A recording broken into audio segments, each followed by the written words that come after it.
যে যারা এখন উপদেষ্টা হয়েছে এরা তো মনে করেন মানে কিছুই না, গরিবের জন্য কিছুই করেনি। এরা যে কাজ কাম করেছে এদের কাজ কামে আমরা সন্তুষ্ট না, একদম সন্তুষ্ট না। না না, ভাগার মতো কোনো চান্সই দেওয়া যাবে না, কেননা যারা আগে যারা দল ক্ষমতা ছিল, যারা ভাগার চিন্তা ভাবনা করে তারা ভাগছে, ঠিক আছে। বাংলাদেশের টাকা পয়সা লুটপাট করে, আমাদের দেশের টাকা পয়সা লুটপাট করে যারা ভাগছে, এরকম কোনো চান্স দেওয়া যাবে না। এদের যত পাসপোর্ট যা আছে সব জব্দ করে নেওয়া হোক, ঠিক আছে। এখন থেকে জব্দ করা হোক, যেন কেউ যেন পালাইতে না পারে বাংলাদেশ থেকে।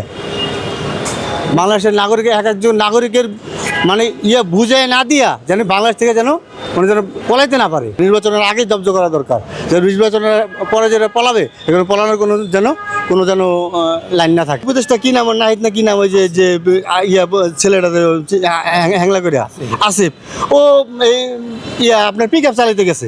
তো পিক আপ চালাইতে যায় যদি মনে করেন ক্ষমতার জন্য, যদি ক্ষমতা পাইয়া যদি মনে করেন যদি 3 লাখ 4 লাখ টাকা ফোন চালায়, হ্যাঁ, সরকারি গাড়ি দিয়ে চলে, ঠিক আছে, চলুক, ওই দেশের জন্য করুক কিছু।